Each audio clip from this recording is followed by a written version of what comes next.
Добро вечер на уште едно издание на подкаст Основано со мнение со мене Јанаки Митровски. Оваа вечер имам задоволство да бидам домаќин на еден од најпроминентните македонски лекари и лично задоволство и по влашка линија и по сите други основи. Велиме добро вечер за професор доктор Аспазија Чули Софијанова. Гинвинит домна јатра, даскалица професора Кумврец, Харистоција Флат Уарати ној. Харисто мулту, каметридзац, ше скутора мулту хараситака васфаци муабете. За публиката, нели, двајцата говориме одлично влашки јазик, за публиката ке говориме за поширата публика на македонски јазик. Сте позната, нели, едно од најпрепознативите лекари кај нас, сте позната по вашата кариера како педијатар, богата кариера исклучително како педијатар, но еве јас знам, за пошироката публика може да ја запознаеме со тоа дека има и нешто ново кај вас, па ајде малку околу вашата богата лекарска кариера, значи специјализација, субспецијализација, па и за најново достигнување, ако може да не запознаете. Видите, ние сите прво завршуваме медицина. Значи морате прво да ги завршите тие 6 години медицина, стаж и така натака, па да се полага државен испит и потоа, во зависност од тоа каде ќе бидете, односно каде ќе заврши вашата кариера за работа, мојата заврши на клиника за детски болести. Тоа значи клиника за детски болести, значи само по себе учење за болестите на децата, односно педиатрос, нели, и по влашки, и по грчки, и по се педиатрос, значи доктор за деца. Од една страна, педиатријата ја специјализира, значи специјалист е тој дел во кој што вие го специјализирате или органот, да кажеме, ако работите на нека друга проблематика, или конкретно децата како такви, кои што на клиника за детски болести ги примаме од 0 до 18 сега поново, или 14, 14 до 18 години, таа така наречена адолесцентна фаза во која делот хроничните болести е многу неблагодарно да ги префрлите веднаш на интерните клиники, остануваат еден сегмент и кај нас, особено тие кои што имаат хронична патологија, значи специјализација по педиатрија. Во основа тоа значи специјалист за дете, кој вклучува од 0, пак реков, до 18 години, но во исто време да не заборавиме дека, и стално тоа го кажам, нели, детето не е возрасен во мало. Ниту пак, кога ќе се роди бебето, не е дете во мало. Значи, тие сите специфики вие ги поминувате додека ја поминувате специјализацијата. Имате дел за неонатологија, тоа на новороденачкиот период, потоа имате дел за интензивна, каде што јас практично го работам и каде што е целиот мој животен век поминат, тоа е делот каде што се најкритично болните. Новороденчиња и доенчиња и се разбира поголеми деца, бидејќи имаме и простор за третирање на поголеми деца. Потоа доаѓаат сите различни типови на одделенија и да речеме оддел за кардиологија, оддел за детскиот канцер, оддел за гастроинтестинален тракт. Значи секој зависи каде работи, понатаму ја зема својата субспецијализација во склопот на самата специјализација. Значи педиатрија, потоа бе во 2000 година од кога завршив специјалистички изразив огромна желба да се доусовршам во делот околу механичката вентилација, тие предвремено родени, бидејќи тогаш веќе почна на инвитро, раѓање на дечиња предвреме, одредени критични новородени кои ја зголемија и го дигна морталитетот во тоа време и како такво Светската банка не лоцира како држава каде мора да се направи за да се намали морталитетот, при што една група на лекари отидовме во Сиднеј, во Австралија и тука јас се дообучи во делот околу оние мануелни вештини во педиатријата, што ме прави мене исклучително суверена во својата работа. Бидејќи знаете како мануелните вештини се нешто што не го работите стално, имате дел кој е врзан со наука, со која се занимавам, и дел кој што е врзан со секојдневна клиничка пракса. Клиничката пракса моја во одделот за интензивна е нешто што секогаш ќе го работам и кое што ме одржа да останам на интензивна. Но ме домотивира во научниот дел да се субспецијализирам во од интензивната што ја направи во Австралија на неонатологија и тоа сум исто така субспецијалист неонатолог и при тоа поминувате исто така специфичен период во одделите за каде што се раѓаат дечињата. Јас исто Словенија доста често патувам и доста често имам одлична соработка со колегите во Словенија и останатите Хрватска исто. Да не зборувам за цела Европа, каде што по некој месец е добро да видите што тие прават за да ги донесете тие протоколи тука и да ги примените. Значи неонатологија и сега од 10 минатата година и мојата последна субспециализација тоа е областа за неврологија која е врзана директно бидејќи работата на интензивна ви го дава тој широк диапазон на можности за работа од тоа што магистериумот ми беше неонатологија. Неврологија кај деца? Да, кај деца. И неврологијата која што би беше и практично дел од докторатот кој јас го одбранив пред едно 12, 13, 14 години колку и да беше, пак на тема калкулиран ризик кај децата кои биле на механичка вентилација, кои се родиле пред време, имале проблеми при раѓањето во однос на понатамошниот невролошки и невроразвоен период, што е многу важно, бидејќи секој кој ќе излезе од интензивна, прво што ве прашува е дали моето дете ќе биде добро. Колку работите со предвремено родени деца. Која е телесната тежина?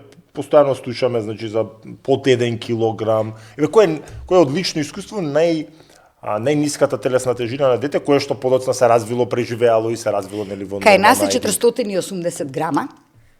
А она што сум го видел, зборуваме кај нас, во нашата држава, во Република Македонија. А иначе во светот, и лично го имам видено, тоа е 380 грама во Сиетл, во Соединетите Американски држави, во Јапонија исто тука некаде така беше таа граница, да кажеме, а ние сме обврзани 23-та гестацијска недела да ги реанимираме, односно враќаме во живот. Значи обврска наша е кога ќе се роди такво дете да дадеме се од себе, значи да го интубираме, да го ставиме на механичка вентилација во инкубатор кој емитира утробата на мајката и да направиме се во однос на терапискиот пристап, раното доење, она што се вика кожа на кожа, на кое што ќе се почувствува мајката дека сепак и се родило своето бебенце, со кое што, да речеме, полето на интерес беше тука во делот на прематурологија и тука се роди и желбата да го проучувам мозокот уште во таа најрана возраст, нели фетусот како пациент.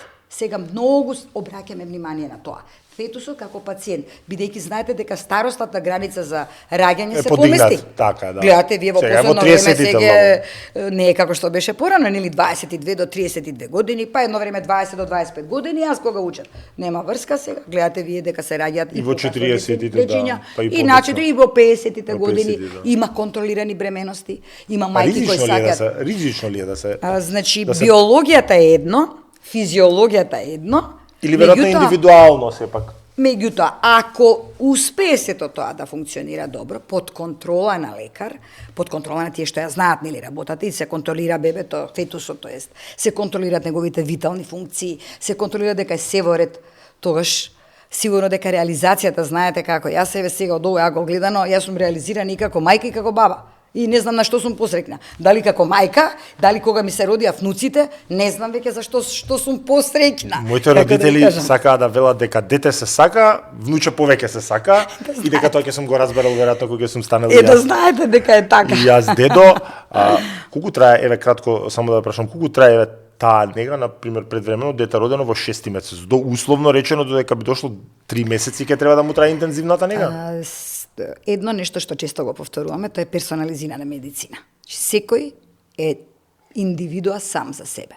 Вие сте индивидуа, јас, вашите деца, нема, гените може едното да е на еден начин, или знаете дека и две деца па не се исти. Два близнака па не се исти.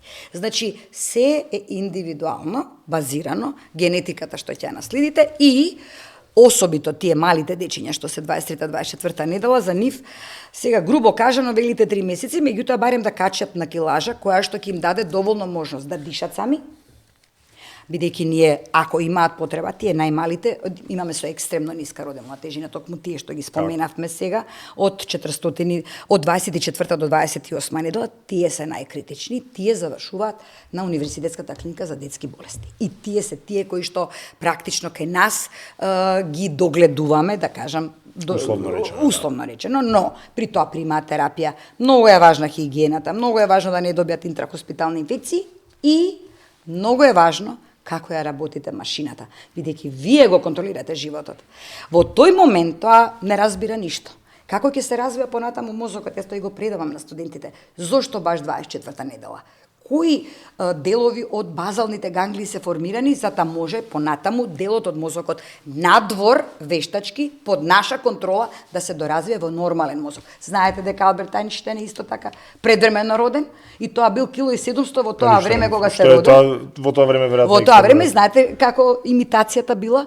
Инкубаторот бил рерна, за да не му излезе температурата, што е многу важна за тие новороденчиња, значи бил завиткан во целофан и бил ставен во рерна за да се затопли и станал Алберт Ајнштајн. Така. Тоа Ако добро се сеќавам, бевте еден од пропонентите на тоа дека треба да се екстензира, да се продолжи породилното отсуство, дека не треба да биде 9 месеци, тука треба да биде 12, па и над 12 месеци сме слушали некои 18 месеци предложи. Кој е идеалниот период по вас како експерт за породилно отсуство? Тоа е незаменливо искуство, значи никогаш повеќе нема да се повтори, збориме се, може да имате повеќе деца, меѓутоа со конкретното дете никогаш повеќе нема да се повтори и реално тогаш и се формирате физички. Знаете дека децата памтат се? Памтат од нултата месец, кога се веќе интраутерино концепцијски создадени. Све паметат. Кој е идеалниот период за породилно? Некаде, бидејќи следењето првата година е многу важна, а во тоа вклучува, нели, парентинг или нормално родителство едно на еден начин, или генерално сега веќе други се ситуациите, меѓутоа една година е можеби оптималното време. Минималното би било ова што го добиваат кај нас некаде до 9 месеци. Сега веќе максимално, знаете како времињата се такви, зависи каде работи мајката, зависи, пазите, зависи детето дали е добро, дали е здраво, дали поминало предвремен во нормални услови. Во нормални услови, мислам дека една година би било идеално. И се сеќавате, мислам дека дебатиравме на тие теми често пати, вие како правник, ние како лекари. Да. Состојбите во здравството, значи доаѓате од јавното здравство, не е тајна, нели, дека состојбата не е розова. Пречесто се менуваат министри како политичка фигура која што нели треба да донесе промени, нема влада која што не ветува или политичка гарнитура која што не ветува клинички центар кој што никако да го видиме, а тој не е баш едноставен проект кој што е многу скап и би требало многу да се реализира. Кај нас мислам дека во тој дел и еден од главните проблеми не е само пари ќе се најдат, ако треба ќе се поземат, мислам дека и кај нас политичари имаат малку проблем да почнат некој таков мега проект за кој што можеби друг би сечал црвена лента, ме разбирате, зашто тоа е нешто што би се градело една деценија. Јас сум на впечаток и дали вие го делите мојот впечаток дека намерно си уништува јавното здравство на цена на приватното здравство, односно на профитот на приватното здравство. Има ли вистина во тоа? Ајде да зборуваме за општото добро на оваа нација. Да зборуваме за тоа што е на вистина најдобро за пациентот како пациент. Дефинитивно сега се уништува, јас бидејќи останав лојална и ќе останам сигурно до моето пензионирање и понатаму ќе работам сигурно во интерес на јавното здравство, затоа што мислам дека знаете, онаа хумана нота која што ја носиме ние, понекогаш која ќе кажат луѓето кога отишле во приватно здравство па платиле толку или ги плаќаат одредени придонеси нели во приватното здравство и така натака, тоа е се во ред. И навистина имате некогаш многу добри услови таму за дијагностика. Значи, да поставите една дијагноза и да дадете терапија, ви треба добра дијагностика. Јас навистина се воодушевувам на некои од новите модерни апаратури кои што ги сретнуваме, особено во делот на дијагностиката. Па зашто да не говориме евентуално и за јавно-приватно партнерство и да тоа се гради така некако како модел во кој што би можеле да имаме бенефити и едните и другите. Експертизата кај нас апсолутно не е за потценување. Јас навистина во моите колеги во јавното здравство еден нема да не го издвоам, а да не е експерт во областа. Сите ние исклучително многу се посветуваме во тој дел. Приватниот дел си има исто така своји предности, во одредени сегменти дури, ќе кажам, пак ќе речам, имаат апаратура можеби за некои работи подобро. Јас да кажеме, во делот каде што јас работам, дефинитивно нашата е квартернерна и имаме нова интензивна, каде што е делот на вистина врвен. Исто имаме врвности во делот на детскиот канцер. Се разбира дека некои нови протоколи кои што излегуваат и можеби условите кои што ги нудат, каде нема многу пациенти, каде што е селективно, па нема многу пренесување на болести, секој сака приватност. Yes. И сите тие работи мораме да ги земеме во предвид. Зашто да не се седне на маса и да се разговара како да се алоцираат средствата и како да се направи подобро глобално здравство кое ќе ги исцрпи резервите и од едното, умовите и резервите и од другото, и да се направи нешто што ќе биде добра комбинација, затоа што па сега да се купуваат исти такви апарати, не сме голема држава. А зашто да не се искористат тие можности, на вистина имаат прекрасни диагностички процедури кои што се обавуваат во деловите особено, па и во јавното, па и во приватното, ама комбинација, добра комбинација меѓу тие две работи би дошло, би не направило сите среќни. И се разбира да сега еве гледам дека дел од приватниците имаат со фондот склопено договор и тоа е окей. Да може фондот исто така да во дел од процедурите кои не се прават во јавното здравство да се направат тука. Меѓутоа зашто да не се исто така искористи делот од персоналот во јавното здравство да може да работи и во приватното, па да направи или да ги чита или да направи некаква интервентна процедура таму. Значи има начин, добра волја, добра визија, склопување на нештата во една единка, се за доброто на народот. Колку е можна реална реформа во здравството, ако знаеме дека, например, за последните 5 години може би се сменија 5 министри за здравство. Вие да сте најдобар на свет, една година и половина е премалку. Од друга страна, и ова не ви фрлам ракавица, ќе дојдеме до тоа и подоцна, барем јас колку што паметам, а политика пратам од мали деца, да сите до сега биле мажи, немало ни една жена министер за здравство. Што фали? Визија, политичка поддршка, пари, комбинација од сите наведени? Прво треба да се има дар за таа работа, значи да сте надарени да можете да ги направите работите така да ја задоволите политиката од една страна, да задоволите и да го исцрпите најдоброто од најдобрите. А за тоа ви треба малку и умешност во сета таа, да речам, логика, за да се направи тоа како еден човек кој што стои на капата горе. Значи не е само да биде политичка фигура. Сепак треба да го познава проблемот во здравството, да го осети едно дежурство, што значи кога ќе дежурат и кога ќе ви дојде еден случај. Добар дел од министрите и беа лекари, па сега не дека многу тоа придонесе. Веројатно дел од тоа после се губи во... Или повеќе се политичари. И кај нас ја има таа мана во мојата и сродните професии, кај што тоа сум го говорил повеќе пати, не би именувал, меѓутоа е као правило да кога се бават веќе со политика и веќе се политичари повеќе, значи се помалку правници. Мислам дека треба да се борат за фелата. Од една страна, да се бори за фелата, зборувам тој што би бил главен и кој што би знаел и од своето сопствено искуство што значи интересот на пациентите и пак ќе кажам да умее да преговара и да разговара и при тоа да може да едноставно направи компилација од сите тие нешта, бидејќи знаете како сепак политика е во прашање. Значи колку и да сакаме да избегнуваме дека политиката нема влијание, политиката има влијание. И сега не можете вие да бидете сами во играта и да бидете аутистичен играч. Не може тоа. Сепак ќе треба да се послушуваат некои работи, ама и политиката да ве слуша вас, доколку имате добри советници, тоа све заеднички да се направи во една убава разиграност која што ќе ги вклучи сите фактори, повторно ќе кажам, за да се направи една цел за која ќе се памети тоа време заради нешто. Во два или во повеќе наврати бевте и директор на клиниката за детски болести, последниот пат е условно речено заврши неславно, односно бевте разрешена, претпоставувам, од министерот по едно интервју са чекуша разговор, како сакате, со еден македонски новинар, кој што, ако добро паметам, и еве сега ќе ви оставиме нели простор да кажете вашата страна од приказната, беше дека ви се најавил за една тема, а почнал да говори на друга тема, пар спорни дежурства се јавија и тоа се искористи тогаш од страна на тогашниот министер да ве разреши.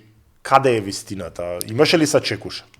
Тоа дефинитивно беше сачекуша, што малци не личи на мене. Се најави на не вие бевте нели цел на сачекушата, се најави новинарот на друга тема? Апсолутно. Значи јас бев со студенти. Добро. Кога добив порака од тој новинар дека би дошол да разговара за цистична фиброза. Ете, уште стои таа порака.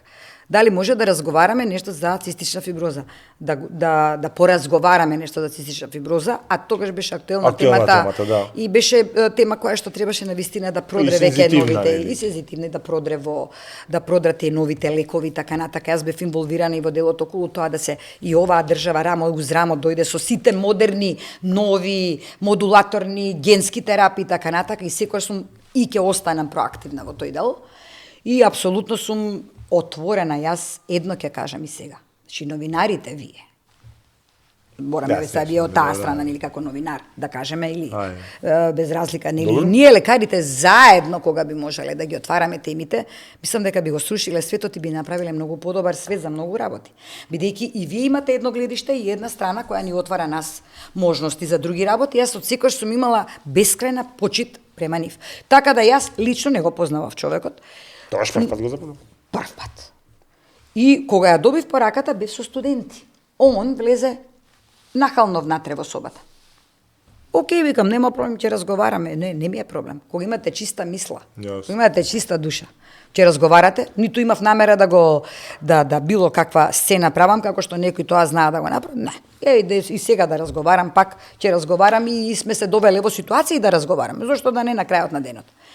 Он, пошто се најави за цистична фиброза, заврши со студентите оној дел кој што го има како професор, и го примам човекот кој што влезе со уште двајца луѓе внатре, не знаев дека ме снима, не ми кажа дека ви кажа дека ве снимаш. Што мислам дека е испротивно на кодексов. Тоа мислам дека вие најдобро знаете. Не ми кажа дека ќе ме снима, значи на крајот на денот има право да побара секакви интерни документи, побарај ги со барање. Мислам дека сепак секоја работа што ја добивате како документ од внатре, убаво е да имате барање. И не мора да. И не мора затоа што се повикуваат на извори кои што се должни да ги штитат. Океј, не е битно и така нека биде. Јас и за тоа ќе дадев одговор, требаше да бидам спремна. Јас имав управен одбор после тоа на кое што државната ревизија која дојде и направи комплетна ревизија. Имаш и ревизија на работењето ваш? Апсолутно. Најдоа забелешки во тој. Никаква, па ќе чуевте. Не можевме да чуеме затоа што не е од новинарот и од таа телевизија во која што беше тогаш дел, не беше публикувано, што е прилично едностранно нели известување. Нека излезе, нека се види, можете слободно да најдете на Државниот завод за ревизија. Тоа е јавно достапен документ и баш ќе ја побарам. Да, побарате и плюс имаше и на таа ревизија уште една ревизија каде што јас не благодарение, јас си бев чиста и тие дојда да ми го кажат тоа, ревизорите. Јас значи да сумираме. Две ревизии има после таа историја, има две ревизии, истите не наоѓаат забелешки на нашето работење, нема кривична пријава или кривична постапка за никаква злоупотреба. Зашто ве сменија? Политички причини, да ве одстранат беше, сака така? Политички причини, веројатно беше во прашање темата заради која и колегата дојде да разговара, веројатно нешто не одговараше во тој момент, очигледно следеше нешто што после тоа јас сигурно немаше да го потпишам. Јас ќе кажам, следеше тендер голем за заврши приказната. 3 кафта. Да, следеше голем. Кој што е екстремно скап лек, екстремно скап. А сигурно дека знаете, и за некои работи треба да созреат работите. Тогаш воопште не беше зрел моментот, а ја немаше да се нафатам. Мојата не знаете нас властите како функционираме. Мислам, јас сепак за таква голема работа сепак ќе требаше доста јака политичка тежина да се донесе во тој момент, немав поддршка. Се сомневате дека новинарот беше координиран со политичка власт? Па сигурно тој и он мислам дека многу околу темата после не ни беше ангажиран, ниту па нешто повеќе правеше после тоа. Он си ја заврши работата така како што му беше испорачана и требаше да ја заврши. Его мојот став, јас многу ве почитувам, нели, ве сметам и за пријателка и по влашка линија, нели, тоа се поред. Еве го мојот став околу тоа прашање, значи ви верувам на збор дека навистина е така како бидејќи тој нели имаше своја страна од приказната, дека е така како што велите, дека ви направил условно речено се чекуша, ви посочува една тема, зборува за друго. Но јас сум на став дека кога се јавни средства во прашање, не постои нелегитимно прашање. Значи не постои нелегитимно прашање, така да во тој дел прашањата можеби на неумесен начин, но се легитимни. Сега, бидејќи беа спорни неколку дежурства кои што ви се исплаќа не сте вие во Словенија. Сега вие ми тврдите дека е неспорно да не сте физички тука и да онлайн држите дежурство. Дали знаете тој момент ми е малку нејасен. Прво не знам зашто кај другите директори не се направи тоа.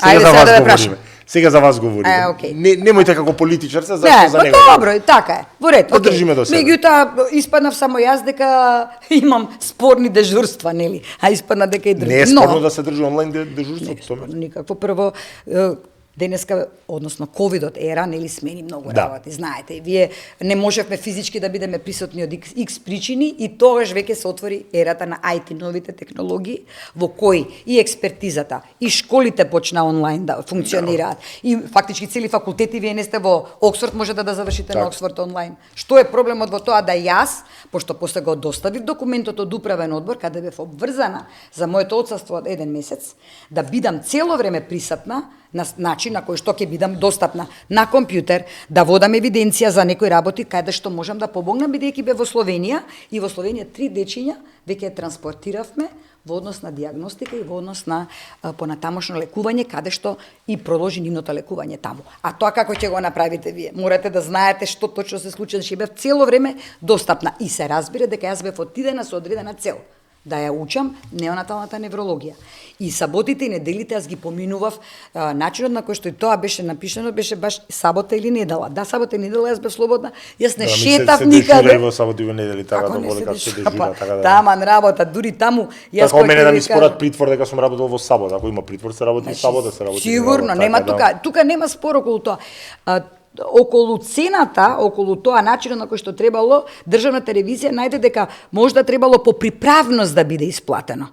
Ако е тоа некаква, да речеме, разлика, а не да речеме некако дежурство, туку како приправност. Ето тоа можда беше спорот, меѓутоа на крајот на денот тоа беше смешна сума на разлика на пари кои што за тие 4-5 дежурства сакаше да се оспорат, а со тоа требаше да се прикаже еден вид така наречено дискредитирање кон мене, за кое што ја не бев спремна да го одговорам. Јас како правник размислувам, тука морам да дадам поддршка, затоа што како правник размислувам. Ако се изделува, сега да го трнеме новинарот на страна. Да. Директ ова министерот кој што ве менува, министерот Веселин Петров. Да. Треба да поднеси кривична пријава и да бара кривична одговорност ако веќе говори за некаква злоупотреба, а не само да се валка по име. Па тоа знаете како, видите, и тоа треба да се... Јас пошто знаете дека длабоко сум исправна во сето тоа, ги имав сите документи, кога дојде Државниот завод за ревизија, јас ги покажав сите документи. Луѓето сепак знаат, јас од сабајле до вечер, јас во времето на ковид кога ме ставија да бидам директор, не случајно ме ставија, знаат дека во организацијскиот дел ќе направиме се да има најмала смртност во однос на децата, бидејќи ковидот носеше се пред себе. Да. Имаше толку голема смртност во Србија, во Хрватска, па и Словенија рапортира. Проверете дали во Македонија имаше смрт на дете. Тоа сакав да ве прашам кога веќе ја начнавте како темата, не е само околу ковидот. За жал во последниве пар години, а и претходно тоа се случуваше да сега за тоа јас не сум експерт на темата, нормално има кој треба да одговори, постојат и субјективни причини, постојат и лекарски грешки, за жал постојат и објективни пречки, некогаш и нема спас што се вели. Вие ми велете дека во вашите колку беа година и половина последен мандат немаше ни едно дете починато на клиниката. Тогаш беше ковидот актуелен и сигурно дека она што беше многу важно беше да се одржат децата кои што доаѓаат на детска клиника, да бидејќи тука за жал умираат децата. Значи од целата држава се транспортираат и последното место каде што и тоа е тоа што јас го работам, па практично моето неспиење, неодење дома беше посветеност на клиниката и на можноста децата да бидат навремено спасени. Со ниту една смртност. Со ниту една смртност. Од ковид ние немаме дете починато. Јас имам... Можете да го проверите тоа. Тоа е веројатно лесно проверливо. Јас имам една информација и би сакал да ја споделам, затоа што лична пријателка моја ми има кажано дека таа за жал се породи со близнаци, на некоја друга клиника биле стартно, детето едното починува, другото е на што се вели врвка, значи во животно загрозувачко сустојство, и таа мене лично ми има кажано дека вие благодарна да вие лично сте го спасиле животот. Детето е денеска здраво право, ние и во Крушево се дужевме пред минатово зимо и нејзиниот стаф вика дека на друга клиника не знаеа што прават, буквално не знаеа што прават и дека чули ми го спаси детево, ако ви значи нешто, ќе ви кажам после снимање за која личност работи, тоа ми е школска другарка. И па драго ми е да тоа така, не било само една, имало многу. Сигурно знаете, тоа сигурно видите, многу, тие часови не се гледаат.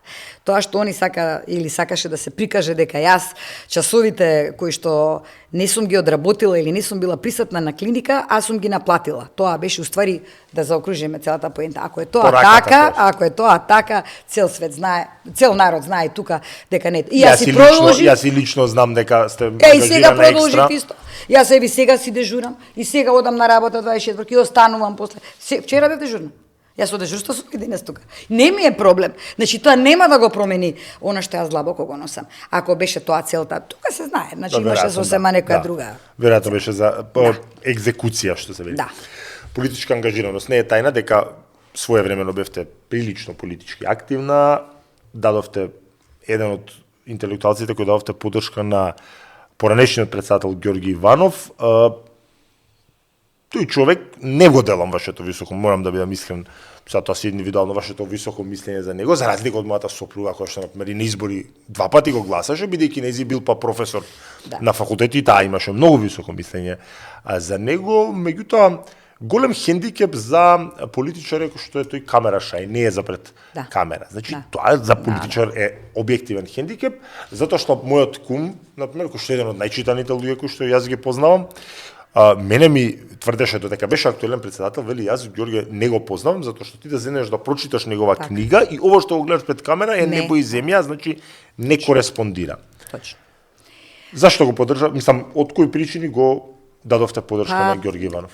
Еве токму ова што го кажувате, а јас ќе го потврдам од лично искуство, значи еден од ретко интелектуалните луѓе, човек начитан, човек да му е, како велат и од него го имам изразот дека луѓето во Македонија вели работат одмерак и одинат. И јас навистина многу од неговите такви убави мисли ги имам запаметено, да ви е малтене мерак да го слушате кога зборува. Човекот кој јас многу научив. Сопругата така го збореше за одличен предавач. Одличен предавач. Веројатно таа корелација со делот кој што вие го коментирате, односно дебатирате, можеби има некаква корелација во тоа. Веројатно е хендикеп. Малку недостаток на харизма, можеби политичка сега харизма. Сега веќе и тоа е тоа. Сега не сме сите исти. Така, јасно е. Не сме сите исти, па знаете кога ќе испадне после извесен временски период некој ви е симпатичен, па како ќе го следите некој време па ви стануваат некои работи појасни. Да. И едноставно станувате, нели? Ама тој што го носи, она што се вели дадено од Бога го носи. Јас навистина многу ја почитувам таа фамилија ден денес и делот од проектите што ги имавме заеднички со неговата сопруга, како што и видов по моделите на многу земји во светот, бидејќи детските клиники во светот се координираат многу на база на општествената одговорност на високите структури што се во власта и дури кралевите, кралиците, тие дефинитивно големи донации даваат. Значи Seattle Kids, кога ја видов како е донирана од, да не кажам, од председатели, од сениори, корпорации, а она што има прилика минатата година кога бе во Велика Британија, да го видам од Кейт Мидлтон, принцезата на која сум и навистина голем фаворит, и кога ја видов, нели, она сама беше болна, даде огромна сума на пари на Great Ormond Street Hospital и сега имав прилика пред некој месец кога бев за Нова година во Лондон да видам како е изграден тој центар за дете, сега се нешува. Канцер за дете, значи центар за детски канцер. Не знаете што е тоа. И тоа не е да е од пари од државата, таа едноставно лично сака да донира за таа и таа цел, а алокацијата и самите тие средства понатаму нели се става таму каде што треба. Има ли во Македонија општествено одговорни компании кои што донирале, еве например додека сте вие биле директор во? Како не, па знаете и ние така го направивме и го отворивме детскиот канцер кај нас онкологија. Тука менаџерските способности претпоставувам се важни да можете да привлечете, да убедите, да преговарате. Јас имав школа во Јапан, менаџерирање во здравствени системи и здравствени организации. Тоа е цела наука. Значи, во тоа дали ве бива или не ве бива. Во тоа дали имате говорни комуникацијски способности. Во тоа дали ќе знаете да се поставите, што е многу важно, треба да знаете да се поставите и треба да знаете да останете на тој став. Јас што направив? После сите пречки кои ми се излеваа на патот, јас останав лојална на детска клиника. Мене не ми смета детска клиника, не ми сметат ни ситуациите што се наоѓаат вакви или такви. Луѓето ќе пробуваат да ве рушат и да ве уништуваат. Остани тоа што си. Успех е голем грев во Македонија. Успех е најголем грев, не голем, ама ако сте си сигурни во себе и ако сте си убедени, јас го носам тој дел во мене и веројатно тоа ме направи кога бе во Јапонија да сватам дека сепак менаџерирањето треба да го носите малку да го подучите, малку да ве насочат за некои работи. Имате кои ќе видите луѓе кои не очекувате, али одлични се во некоја работа, си се нашле себе си. Така да не е секој и за менаџерирање и во однос на не е секој за да биде председател или не знам ова или не знам, значи некој едноставно го бива. Ама барем 60% да го бива во делот кој треба да биде драг за народот. Пошто сепак сме дел од ова општество. Своевремено бевте и партиски активна, значи бевте председател на ОК центар, ако добро помнам, бевте и кандидат за пратеник, но сега мислам дека беше малку стратегија за привлекување гласови, барем јас не ве доживувам како пратеник. Иако ораторските способности не ми се мали. Ама тоа не го бараат, таму нели бараат многу да се стиска на копчиња, па нели не ја прифативте функцијата. Сега. Така е. Би се ангажирале или повторно политички? Видите, јас едно време сметав дека политиката го уништува некако општеството и се, меѓутоа сега само што се врати 10 дена од Мексико, каде што имавме Светски конгрес на педијатри, каде што имавме Интернационална педијатриска асоциација и сите. Сегде има помалку политика. Нормално. Значи, јас сакала или не, мора да бидете во корелација со политичките случувања, во корелација со актуелната власт, за да можете подобро и да функционирате и да добиете, како велат, паметна мајка од две места ги зема нештата, ама не заради неа, заради што е поставена таму. Значи, интересот на децата е крајната цел. Како ќе стигнете до целта, зависи од вашиот ментален склоп, политичката моќ е сигурно важна. Значи, тука да не се лажеме, тоа апсолутно ви треба, што јас ја нема во случајот кога беше тогаш, одма да расчистиме, и едноставно начинот на кој што вие сте создадени да можете да ги искоординирате сите и балансирате сите работи. Меѓу вработените, меѓу тие кои што знаете, јас што научив исто во тие менаџирања, почуваш вика од тие кои што го чистат подот. Со нив треба да знаеш исто како ќе комуницираш. Од ти чистењето на подот ти носи интрахоспитална инфекција, ти носи смртност. И се е врзана карика. Не е тоа само да вие сега сте менаџери, сте завршиле работа, ќе правиме. Не, тоа знаете колку голема жртва е. И јас исто велам, мојата жртва во Словенија од тој месец дена таму беше толку голема да научам за да помогнам тука и да имаме некој тип, затоа што во делот на таа инсуфициентна субспециализација, детска неврологија, која што за жал е инсуфициентна, еве се повеќе гледате како одат наваму натаму, од една страна да изменаџерирате, да нема смртност додека ве нема, што немаше, значи тоа да го искоординирате, не е лесно. Не можете мирно да спиете, ниту да одите само на работа и да сметате дека тоа сте завршиле работа. Многу има тука. Многу повеќе отколку што така бледо си сврлија некој работа. Значи да заклучиме дека во блиска иднина би виделе политички ангажман на Аспазија. Зошто да не? Чули Софијана, прва жена министер за здравство можеби? Тоа е убав предизвик. Имате многу одлучувачки фактори, тоа се работи кои што си ги одлучуваат сепак, иако е паметно да се слушаат луѓе кои што експерти. Значи експерти во областа, тоа е сегде го кажуваат. Ама познавајќи би се согласиле дека вака е убав предизвик. Да видите прва жена министер за здравство или некоја друга позиција каде што би можеле да допринесат. Во интерес на државата. Нормално. Ќе завршиме околу политичката ангажираност и ќе се префрлиме малку на тема која што ни е драга на обајцата, тоа е за македонските власти или за властите генерално, бидејќи двајцата нели потекнуваме од влашки семејства, односно обајцата родители ни се власи, вашите обајца ако не се лажам. Моите се од тие се луѓе што немаат другари власи или кои што не ги познаваат, не сваќаат што е веројатно Македонија во мало дека кај нас има условно речено поделби кои се крушевски власи, кои се битолски власи. Моите се нели од Свети Николско Штипско, мајка ми од Штипско, татко ми од Свети Николско и други две поголеми категории се всушност нели крушевските власи и битолските власи, а вие ако не се лажам сте комбинација на двете. Ајде малку околу тој дел. Јас сум навистина горда Вајнка и се веќе кога зборуваме, па и убаво е да власите малце повеќе ги инкорпорираме за многу работи, бидејќи има една убава нота во односи на калкулативноста, не калкулативноста во негативна смисла на зборот, него еве ова што го зборуваме. Општ допринос на државата, цела плејада дејци. Така е. И моите, да кажеме, татко ми уште од рана возраст, зборувајќи го влашкиот, зборува 10 јазици, еве 91 година има, и сега баш пред некој ден, кога сакав малку да ги прошетам, пошто сепак се во возрастни години, каде што убаво е да си поминуваме моменти заедно, ќе научите многу. И ќе сватите дека ви го оплеменуваат и иако нормално дека во одредени сегменти јас сум малку и различна од моите родители, и кои ќе му речат на татко ми, ќерката ваша дака фино, вие многу културен и фин господин, нешто вашата ќерка малку темпераментна, ама он вика на мајка ми е цела. На мојата баба која има завршено факултет во Солун.